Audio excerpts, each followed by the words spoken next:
기도하겠습니다. 하나님 아버지, 주님의 사랑을 감사합니다. 오늘도 귀한 날 저녁에 주님 앞에 나와서 예배할 수 있도록 귀한 자리에 저희들을 불러주신 것을 감사합니다.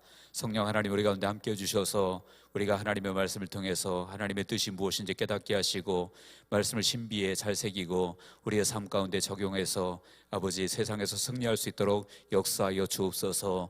종의 입술을 감춰주시고 오직 성령께서만 말씀하여 주옵소서. 아버지 하나님 앞에 정말 우리가 나왔으니 우리의 삶이, 우리의 몸이 하나님 앞에 드려지는 거룩한 산 제물 될 수 있도록 역사하여 주옵소서. 모든 영광 주께 올려드리며 예수 그리스도 이름으로 기도합나이다. 아멘. 할렐루야. 하나님의 은혜가 함께 하시기를 주의 이름으로 간절히 축원합니다. 이번 주 이제 토요일부터 설 연휴가 계속 시작되어지는데, 여러분들 설 연휴 그냥 푹 쉬는 주간이 아니라 우리 믿지 않는 가족들, 요즘은 코로나 때문에 이렇게 못 가고 그러는 거 없지요? 아마 다들 모이실 것 같은데, 오랜만에 모이실 것 같은데, 가셨을 때마다 이제 복음의 기회로 삼는 그런 좋은 시간 가지시기를 부탁드립니다.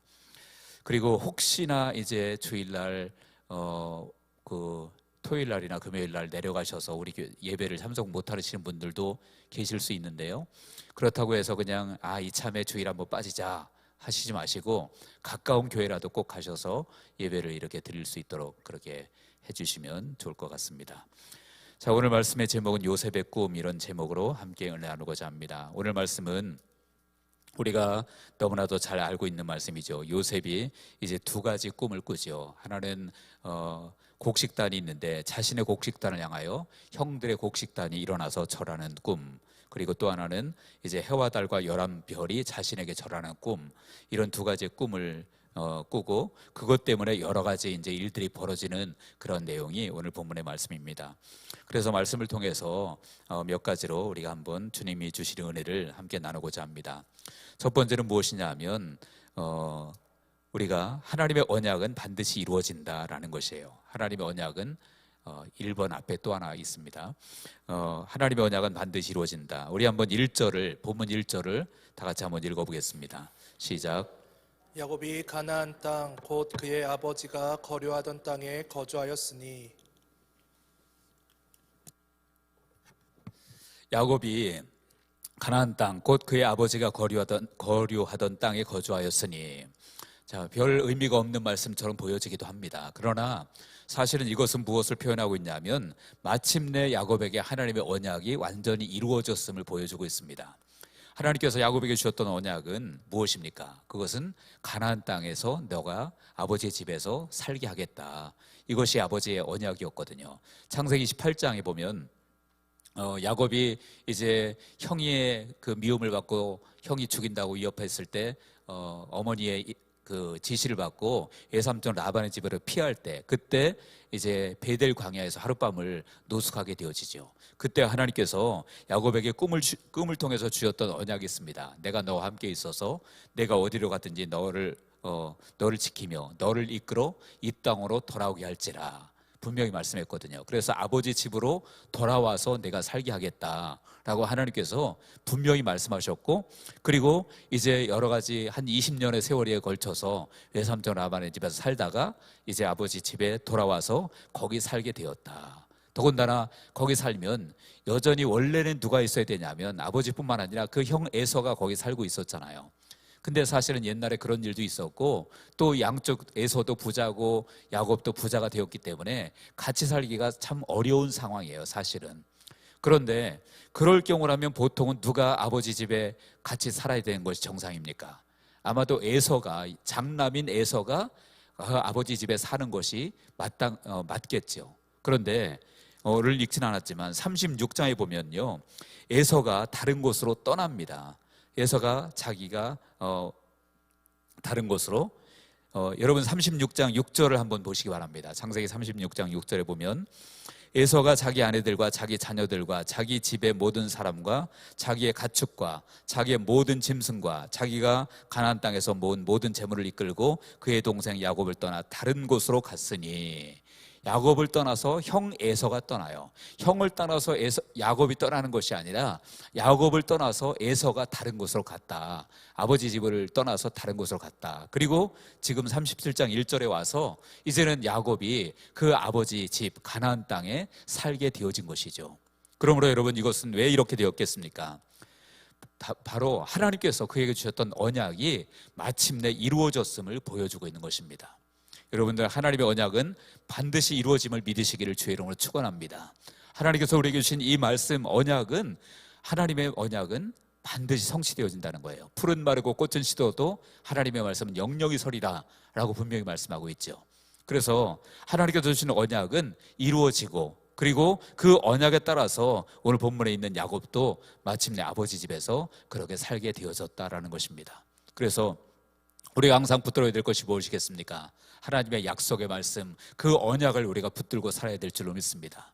물론 그 시간표는 다를 수가 있어요. 야곱도 하나님께서 그렇게 창세기 28장의 꿈을 통해서 주셨지만 그 언약이 무려 몇 년 걸렸습니까? 이루어지기까지 20년이 걸렸거든요. 그러니까 빠른 시간에 될 수도 있겠지만, 그러나 시간을 하나님께서 길게 가져가시는 것도 있을 수 있다라는 거예요. 하나님께서 아브라함에게도 아들을 주시겠다고 약속하셨지만 그 이삭을 얻기까지는 굉장히 오랜 시간이 걸렸었거든요. 그래서 아브라함도 못 참고 중간에 결국 인간적인 방법을 써서 다른 아들을 얻게 되죠.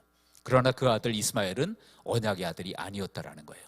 그래서 여러분들, 우리에게 중요한 것은 무엇이냐면 이 언약을 붙잡고 살아야 되는데 그 언약이 이루어질 때까지 때로는 인내하는 믿음도 필요하다라는 거예요. 그래서 사람들이 인내하지 못하면 내 방법을 쓰게 되고 내 수단과 방법을 쓰게 되고, 그렇게 되어지면 결국은 거기에 따른 부작용을 낳을 수밖에 없게 되어진다는 거예요.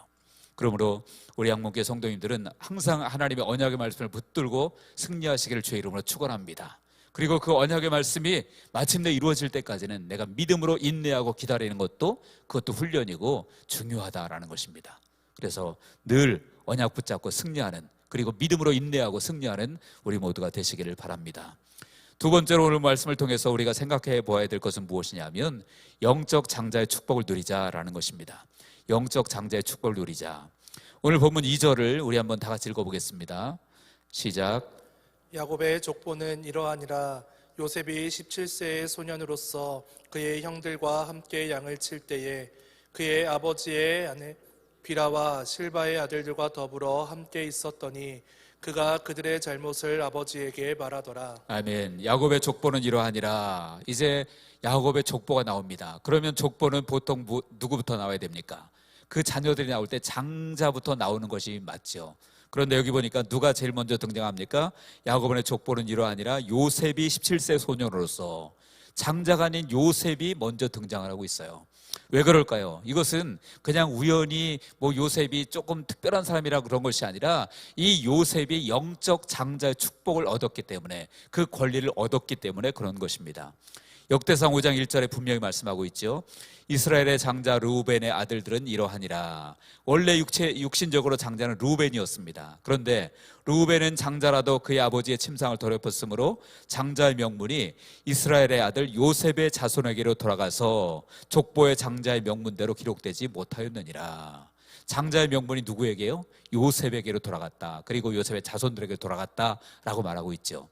그래서 오늘 본문에도 이 야곱의 족보를 기록할 때 르우벤이 먼저 기록된 것이 아니라 요셉이 기록되어지고 있다라는 거예요. 그리고 이 요셉이 결국 받은 복이 무엇입니까? 영적 장자의 복을 받았다라는 것이죠. 여러분, 영적 장자의 복이 무엇입니까? 쉽게 말하면 영적인 복을 얘기하는 거예요. 그리고 영적인 복을 받은 사람은 결국은 육신적이고 세상적인 그 물질적인 것이나 그런 것들도 받을 수밖에 없다라는 거예요. 그래서 요셉이 영적인 장자의 복을 받게 되어지니까 결국 그의 훗날 보면 어떻게 됩니까? 그는 권세, 명예, 그리고 물질 모든 것을 다 가지는 그런 사람이 되어졌죠. 그래서 여러분들, 우리가 사모해야 될 가장 중요한 복이 무엇이겠습니까? 그것은 세상의 복, 육신의 복, 물질의 복 이전에 영적인 복을 사모해야 된다는 거예요. 하늘의 복을 사모해야 된다는 거죠. 그래야 다른 것도 찾아온다는 거죠. 여러분들 옛날에 많이 들어보셨을 거예요. 조용기 목사님이 많이 생전에 주장하셨던 삼박자 축복이라고 들어보셨죠? 요한 3서 2절, 사랑하는 자여 내 영혼이 잘됨 같이 내가 범사가 잘 되고 강건하기를 원한다. 그래서 영혼이 잘 되면 범사가 잘 되고 육체도 강건하다. 이것을 예전에 조용기 목사님 많이 설교하셨었어요. 다시 말하면 영적으로 잘 돼야 나머지가 따라온다라는 거죠. 그리고 이 요셉이 바로 그런 은혜를 입었다라는 거예요. 그러므로 우리도 마찬가지로 우리가 사모해야 될 복은 육신적이고 세상적이고 물질적인 것 이전에 가장 중요한 거 바로 신령한 복, 영적인 복을 사모해야 된다. 요셉이 영적 장자의 복을 받았기 때문에 모든 복을 받은 것처럼 우리들도 그래야 된다라는 것입니다. 마태복음 11장 12절에 보면 그랬습니다. 세례 요한의 때부터 지금까지 천국은 침노를 당하나니 침노하는 자는 빼앗느니라. 세례 요한 때부터 지금까지 천국은 침노를 당한다. 여기서 말하는 천국은 이 다음에 우리가 죽어서 갈 천국을 얘기하는 것이 아니라 이 땅에서 그리스도 안에서 누리는 천국을 얘기하는 거예요. 그래서 세례 요한의 때부터 지금까지, 바로 지금은 예수님께서 말씀하신 거기 때문에 세례 요한 때부터 예수님 때까지 천국은 침노하는 자의 것이다. 즉 하늘의 신령한 복은 침노하는 자가 받는다. 천국의 은혜는 침노하는 자가 받는다. 침노한다는 것이 무엇입니까? 정말 침노라고 아주 강력하게 표현한 것은 그만큼 그것을 간절히 사모하는 자를 말씀하고 있는 것이죠. 그래서 그런 복을 사모하는 자가 그것을 얻게 된다라고 말합니다. 베드로전서 2장 2절에도 그랬습니다. 갓난아기들 같이 순전하고 신령한 젖을 사모하라.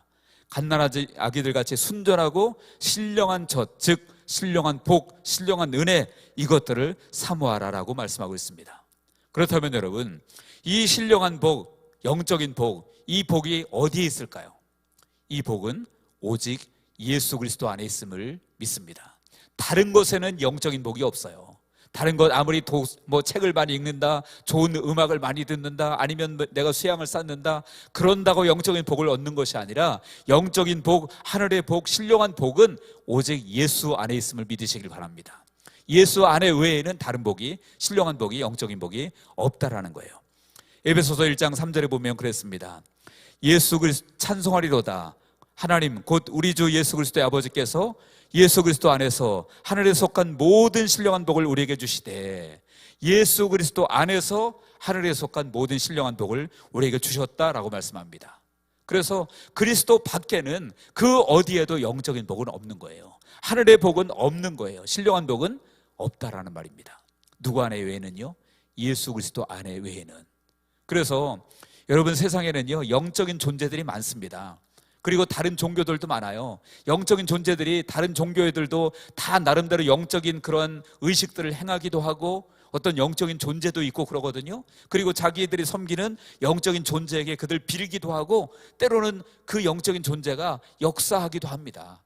다른 종교라고 여러분 아무런 역사가 없는 게 아니에요. 불교도 영적인 일들이 일어납니다. 힌두교, 예전에 제가 네팔 가본 적이 있는데 그 힌두교도 영적인 일들이 너무 많이 일어나요. 실제로 많이 일어난다고 합니다. 심지어 기적도 일어나요. 그래서 영적인 일들이 다른 종교들도 많이 일어나지만, 그러나 중요한 것은요, 정말 복이 되는 영적인 은혜, 영적인 복, 그것은 누구 안에만 있을까요?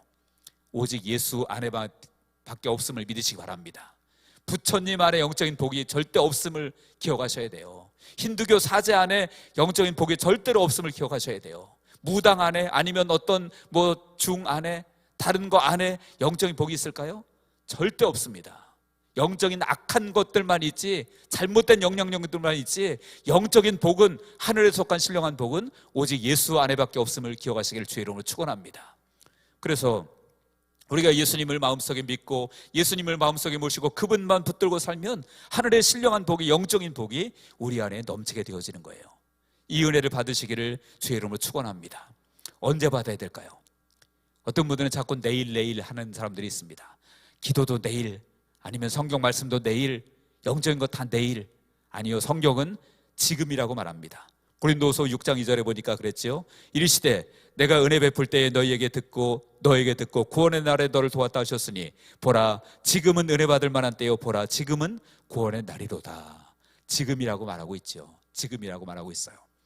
어떤 여러분들 그런 말 들어보셨을 거예요. 금이 아주 귀하고 비싸죠. 근데 금보다 더 소중한 것이 소금이라고 하더라고요. 금은 없어서 살지만 소금은 없으면 못 살잖아요. 근데 소금보다 더 중요한 것이 지금이다, 이런 얘기 들어보셨나요? 여러분, 지금이 중요한 줄로 믿습니다. 그래서 지금 우리가 어떻게 믿음으로 사는가가 너무 중요하다는 거예요. 그래서 정말 요셉이 이제 영적 장자의 축복을 받고 영적 복을 받음으로 나머지도 형통했던 것처럼 저 여러분들도 그 복이 넘치기를 주의 이름으로 간절히 축원드립니다. 또한 우리가 세 번째로 생각할 것은 미숙한 요셉에 대해서 오늘 말씀을 통해서 우리가 생각해 볼 필요가 있습니다. 요셉이 너무나도 미숙했어요.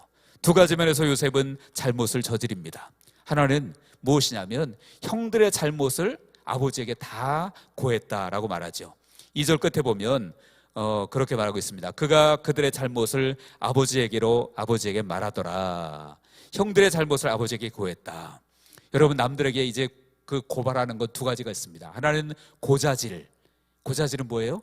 그것은 자기의 욕심을 채우기 위해서 다른 사람의 잘못이나 약점을 일러바치는 것, 이것이 고자질이에요. 근데 또 다른 면에서 신고가 있죠. 신고는 무엇입니까? 내가 억울하면 신고할 수 있어요.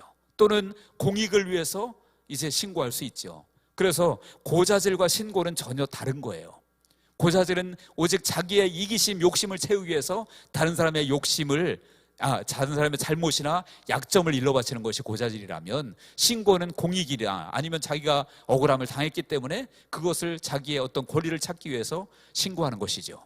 그러면 여기서 요셉은 고자질이었을까요? 신고였을까요? 제가 보기에는 고자질이었습니다. 왜냐하면 형들의 약점을 잡아가지고, 더군다나 이 아버지 야곱이 요셉을 굉장히 편애하거든요. 요셉만 너무 사랑하고 옷도 요셉만 따로 좋은 거 입히고 그랬거든요. 그러니까 이 요셉이 계속 아버지에게 일러바치는 거죠, 형들의 잘못을. 그래서 이것이 무엇입니까? 사실은 요셉의 미숙함이에요. 설령 형들이 잘못했다고 할지라도 그것을 갖다가 일일이 아버지께 일러바치고 그러는 것은 바른 것은 아닌 것이죠. 야곱이 미숙한 거죠. 근데 여러분, 나중에 보면, 훗날 보면 이 요셉이 이제는 시간이 지나면서 그가 성숙해진 모습을 보여줍니다. 어떻게 그것을 알 수 있냐면, 나중에 요셉이 이제 애굽의 국무총리가 되잖아요. 그리고 형들이 거기에 양식을 사러 왔고, 나중에 온 가족들이 결국은 요셉의 애굽 국무총리 된 것을 알고 온 가족들이, 아버지를 포함해서 다 가족들이 내려옵니다. 그리고 거기서 애굽 땅에 살다가 시간이 흘러서 아버지 야곱이 죽게 되죠. 죽게 되었을 때 형들이 이제는 큰일 났다. 아버지가 있을 때는 아버지 때문에 요셉이 우리를 봐줬지만 이제 아버지가 돌아가셨으니 이 요셉이 우리에게 원수를 갚겠구나. 이런 걱정이 되어서 형들이 요셉에게 와서 자신들의 잘못을 인정하고 빌게 되죠. 그때 요셉이 뭐라고 말합니까? 창세기 50장 18절 19절입니다. 거기 보니까 그의 형들이 또 친히 와서 요셉의 앞에 엎드려 이르되 우리는 당신의 종들이니이다. 동생한테 자기들이 종들이라고 그렇게 굽히고 돌아옵니다. 그때 요셉이 그들에게 이르되 두려워하지 마소서, 내가 하나님을 대신하리이까. 옛날에는 그냥 작은 거 하나도 다 일러 바쳤던 요셉인데 지금은 얼마든지 자기 힘으로 형들을 응징할 수 있는 그러한 힘과 그 권세가 있는데, 오히려 내가 하나님을 대신하겠습니까? 두려워하지 마십시오. 이렇게 형들을 안심시키는 모습을 보여주잖아요. 그러니까 과거에 미숙했지만 이제는 성숙해진 요셉의 모습을 보여주고 있습니다. 그리고 또한 야곱이 오늘 본문에서 미숙했던 모습이 또 무엇입니까? 그것은 꿈을 형들에게, 또 아버지 부모에게 막 얘기를 했다는 거예요. 그 꿈이 무엇입니까? 여러분, 꿈 얘기했다는 내용 자체가 잘못되었다라기보다도 꿈도, 여러분들, 꿈뿐만 아니라 우리가 대화하는 모든 것이 그렇죠. 내가 하는 말이 나에게는 좋을지 몰라도 다른 사람이 들으면 좀 언짢을 수도 있는 부분도 있잖아요. 그런 것들은 막 떠들어대면 안 된다라는 거예요. 막 얘기하면 안 된다는 거죠. 지금 요셉의 꿈이 그렇습니다. 요셉의 꿈은 하나님이 주신 꿈임에 틀림없습니다. 하나님 주신 것이지만, 그러나 그 내용을 들여다보면 형들이 들었을 때, 또는 아버지 어머니가 들었을 때 그렇게 유쾌한 꿈입니까? 유쾌할 수가 없죠. 어떻게 유쾌하겠어요? 형들의 곡식단이 다 일어나서 내 곡식단에게 절하더이다, 그리고 해와 달과 11별이 나에게 절했습니다. 여러분, 그런 것은 설령 꿈을 꾸었다고 할지라도 어떻게 해야 되는 것이죠? 그냥 마음속에 간직해 두어야 된다는 거예요. 간직해 두고 하나님께서 그 꿈을 이루실 때까지 기도하면서 기다리는 것이 성숙한 모습이죠. 그런데 요셉은 신이 나가지고 막 떠들어대는 거예요. 형들의 곡식단이 나에게 절했어요. 그리고 해와 달과 11별이 나에게 절했어요. 나 이런 꿈 꿨어요. 그러면서 막 자랑, 이런 거는 그냥 자랑이라고 안 하고 자랑질 그러더라고요. 막 자랑을 해대는 거예요. 그러니까 형들이 생각할 때 요셉이 미울 수밖에 없는 거죠. 아버지도 그러지 않아도 요셉을 편애하죠. 더군다나 이 요셉이 동생이 돼가지고 형들 앞에 와가지고 꿈꾼 얘기하면서 형들이 나에게 절하게 될 것이라고 막 떠들어대니 형들의 입장에서는 얼마나 밉겠어요. 미울 수밖에 없겠죠. 그래서 요셉이 결국은 그 미숙한 모습을 보이고 형들에게 미움을 받게 되어졌다라는 거예요. 여러분, 우리도 마찬가지입니다. 우리의 대화, 또 우리의 꿈, 아니면 성령의 감동으로 우리가 받은 것이 있다고 할지라도 그런 것들을 막 동네방네 떠들고 다니는 것은 옳지가 않습니다. 어떻게 해야 됩니까? 우리가 기도하면서 정말로 하나님께서 무엇을 원하시는지를 깊이 생각해야 돼요. 그리고 비록 하나님이 주신 것이 맞다고 할지라도 우리 마음속에 간직하고 그것이 이루어질 때까지 우리가 인내하고 기도하는 것이 중요하다라는 거예요. 근데 입이 근질근질해가지고 말하지 않고는 견딜 수 없는 사람들이 있잖아요. 그래서 막 얘기하고 동네방네 떠들고 다니면 그게 자기는 신날지 몰라도 듣는 사람들은 안 좋을 수 있단 말이에요. 그러므로 요셉의 미숙함처럼 우리도 미숙한 모습이 있었다면 이제부터라도 우리가 정말 입을 무겁게 하고 그리고 하나님이 주신 것들이라고 할지라도 마음속에 새기고 기도할 수 있는 우리가 되어지기를 주님의 이름으로 축원합니다. 그래서 형들은 그것을 너무 싫어했고 미워했어요. 충분히 이해가 되죠. 그런데 여러분, 그렇다고 할지라도 미운 것은 이해가 되지만 그렇다고 할지라도 그 말 자체를 무시해버리면 안 되는 거였어요. 마음속에 새겼어야 되죠. 그것을 누가 했냐면 그 아버지가 그렇게 합니다. 11절에 보니까 그의 형들은 시기하되 그의 아버지는 그 말을 간직해 두었더라. 그 야곱은 요셉의 말을 간직해 두었다라고 했습니다. 왜 야곱이 간직해 두었을까요? 요셉의 말을. 아버지는 이미, 그 야곱은 이미 경험을 했잖아요. 자신이 이제 아버지 집을 떠날 때 창세기 18장에 그 베델에서 꿈을 통해서 하나님께서 주신 언약들을 받았잖아요. 그리고 그것이 20년 만에 이루어져서 지금 자기가 아버지 집에 살고 있는 그 모든 현실들은 야곱은 알고 있단 말이에요. 그러니까 요셉이 꿈꾼 얘기를 하니까 비록 그를 꾸중하긴 했어도 그것을 마음에는 두었다라는 것이죠.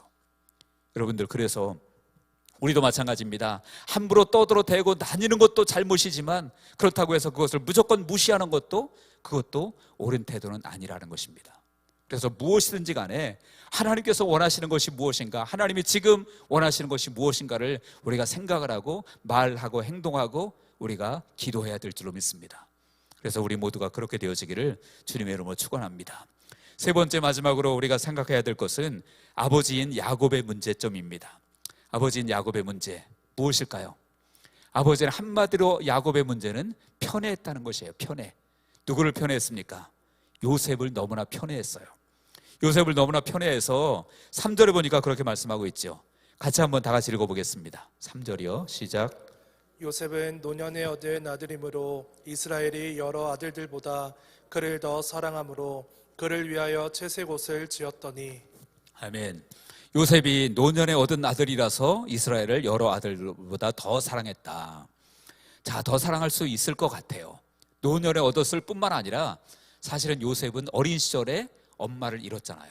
라헬이 베냐민 낳다가 죽었잖아요. 그래서 어린 시절에 요셉은 엄마도 잃었거든요. 그러니까 인간적으로 불쌍한 마음이 들 수 있겠죠. 그러니까 더 사랑할 수는 있을 것 같습니다. 그런데 그것도 사실은 드러나면 안 된다라는 거예요. 속으로는 그럴지 몰라도 드러나면 안 되고, 더군다나 무엇을 입혔다고 했습니까? 요셉에게 채색 옷을 입혔다. 이 채색 옷이라고 하는 것은 단순히 그냥 이쁜 옷을 입혔다는 의미가 아닙니다. 이쁜 옷을 입혔다는 의미가 아니라 당시의 의복은 무엇이냐면 그 사람의 신분을 상징하는 거거든요. 그러니까 같은 형제인데 이 사람은 이 요셉을 특별한 신분으로 인정을 했다라는 거예요. 누가요? 그 아버지가. 그러니 그 다른 자녀들이 볼 때 요셉이 곱게 보이겠습니까? 곱게 보일 수가 없는 것이죠. 그래서 이 결국은 다른 자녀들은 요셉에 대한 미움이 싹들 수밖에 없었고, 더 나아가서는 누구에 대한 미움까지 싹트는 것일까요? 그 아버지에 대한 미움까지 싹트고 아버지를 미워하게 되었습니다. 실제로 결국은 그 결과로 아버지가 그 요셉을 사랑했던 그 눈에 보이는 증표가 무엇이죠? 채색 옷이잖아요. 그 채색 옷이 결국은 찢긴 바 되어집니다. 찢겨져서 결국은 야곱 그 요셉도 팔아먹고 그 옷을 찢어서 짐승에 피를 묻혀가지고 아버지에게 보여주고 아버지를 속이는 일이 벌어지게 되었죠. 같이 한번 읽어보겠습니다. 창세기 37장 29절로 32절 시작. 르우벤이 돌아와 구덩이에 이르러 본즉 거기 요셉이 없는지라 옷을 찢고 아우들에게로 되돌아와서 이르되 아이가 없도다. 나는 어디로 갈까?